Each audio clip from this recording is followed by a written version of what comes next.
ngayon tayo sa Barangay Buliran, San Antonio, Nueva Ecija. Kuha po tayo ng mais dito. May nakita po muna akong pechay dito. Pechay po yan. Sa may katabing talong. Ang ganda po dito. Ito po yung barangay na maraming gulay. Kompleto po dito yan. May kalamansi, mais, papaya. Lahat po nandito na sa Barangay Buliran. Ngayon po ito yung mais na kukuhanin ko.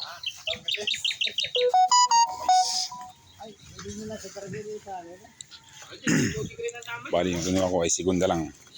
Segunda. Anong cellphone ba yan? Kinuha ko isang sako segunda. Ito ano to? Segunda rin to ano? Primera ko yan. Tapos ito yung akin segunda. Hello, segunda. Salamat. Bali pinipili nyo pa ano? Ayan. Naka-vlog po ba yan? Binibidyo ko lang. Ay ba-vlog ko na rin. I-upload ko na rin. Ha? Bakit? Ayaw mag-upload. Bakit? Wanted ko ako. Saan? Hindi. Ayan. Huwag ka matakot. Po, snatcher naman po ito. Snatcher. Benta mo raw. Snatcher. Binatan mo. Masarap nga sa lugar nyo eh. Kompleto eh. Tingnan niyo po yung mais, napakalalaki oh. Ito po yung Santo Cristo lang. Ito po yung primerang mais. Ano tawag dito? Yung yellow corn. Sweet corn. Sweet corn ito. Ang laki oh. Siguro po ititimbang ito mga halos kalahating kilo na to. May kalahating kilo na kaya yan? Mahigit kalahating kilo na raw yan. Pagka may balat. Pagka walang balat, babawas na. Aratong piraso. Ayan. Dito po ako kumukuha ng nilalaga ko doon sa amin sa Santo Cristo. Tapos ayun nga, binibenta ko lang sa school. Saka nag-online na rin po. Binibenta rin po sa mga tao-tao doon. Ayan, sobrang tamis na po yan. Tested na kasi ilang beses na kumukuha sa kanya eh. Pagka po may mataas po sugar ng kakain po niya, malamang Ano? insulin pa. Yung huwag natin takutin, ang dami.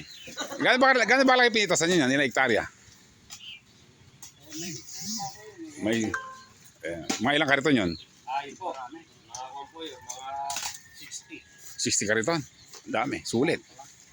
Sulit. Opo. Yan, sulit na sulit po yung mga tao sa Buliran. Ayan pa po, isa pa mo. Ay, itago naman sa kanya. Diba? Ano, wala pa yung puro mata. Ayan pa, ayan pa si Kapit. Si Kapitring, magandang umaga Kapitring. Kapitring, saan nyo madadala nyo mais nyo Kapitring? Pasig yan. Pasig. Ano pa suyo nga? Kaya nga subo yung karga. Ito lang, sa gawin dito. Ito lang. Kulong-kulong mo ba? Hindi, sa L3. Oo. Yan, nakakarga. Hindi, susunungin mo. Kukuha na kanya. Ayan o. Susunungin po ni ka.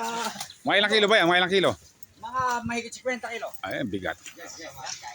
Bumabala naman ito. Ayan, isakarga po muna natin to. Tsaka ako babalikan tong si Mayor. Ayan, yan po dyan po kumukuha ng mais ano. Tag po nila sa kanya. Michael Peso. Ang dami oh. Sa hektarya lang yan, ang dami. Eh, wala kasing paradahan eh. Pasensya ka na kaibigan. No? Wala kasing paradahan dun eh.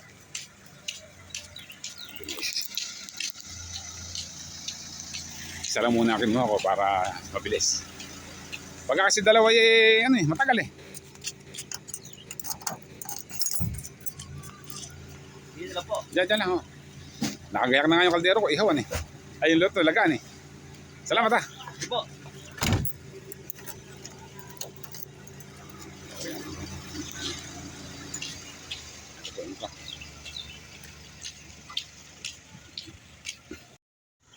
Yan, makita nyo po dito yung mga mais.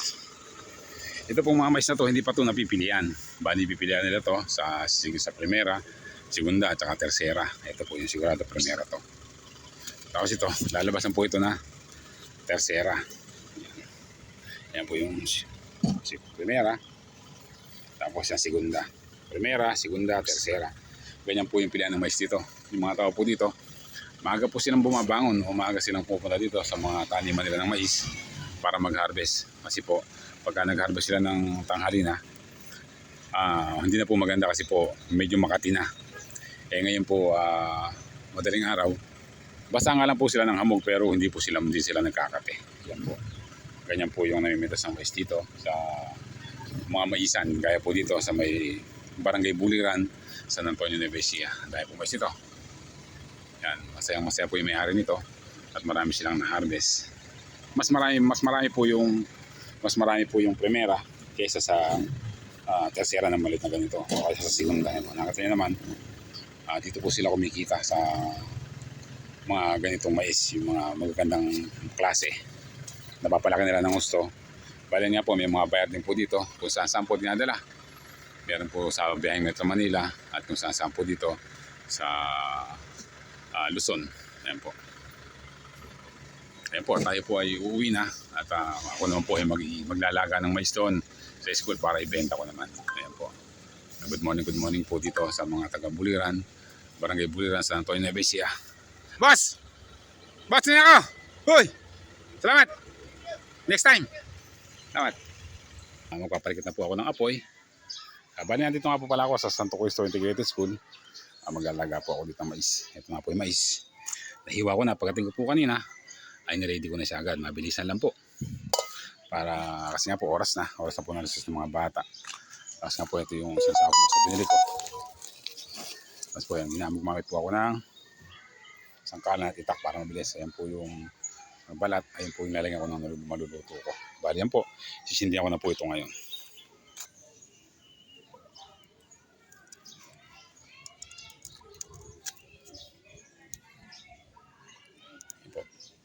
Gamit na po tayo ng posporo at saka papel. At saka sa mga kahoy na luma, yung mga kahoy na napupulot din sa school, yung mga kahoy na nalalaglag dito sa mga puno dito. Yan po yung gagamitin ko na pangluto ng mais. Yan po. Yan po, nag-iliyab na po sa ngayon. Pagka po yan na malakas na iliyab, isasalang ko na po yung mais. Luna. Mga 30 minutes pa po ito ay lutuin. Oh, mais! Mamaya bibigay sa kantin ha. Mamaya bibigay sa kantin ng mais ha. 30 minutes po luto na to, na-delay ako. Dapat po pala, mas maaga akong kumuha or kahapon pa ako kumuha. Kaso nga lang, umaga po talaga pitas. Mas maganda lang po yung ganito, kahit late, sigurado naman na sariwa. Ayan. Ayan po, pangatlong salang ko na to. Halos kalahati na po ako, nakakatatlong salang na po ako ng mais. Tapos nga po ayan, ito yung pangatlo. Tapos ako kukulo na ulit. Tapos, yan nga po, sinabayan ko na rin ng pag-ihaw ng isda. Bali, nagdala kami ng isda dito, alumahan, ang ulam namin. Tapos nagstapagsigang na rin po ako doon sa may loob ng classroom, nagsigang po ako ng baboy. Nagsigang ko po sa ng labanos. Nagsigang ko po sa sampalo. Kaya. Ito nga po yung isang alumahan. Medyo maliliit lang sila. Pero okay na pong inihaw din yan. Medyo mas maganda sana kung may mas malaki pa. Kaso nga lang po, yan lang po yung tinda nung nagtinda ng sariwa. Kaya yan lang po yung binili ko. Isdang alumahan.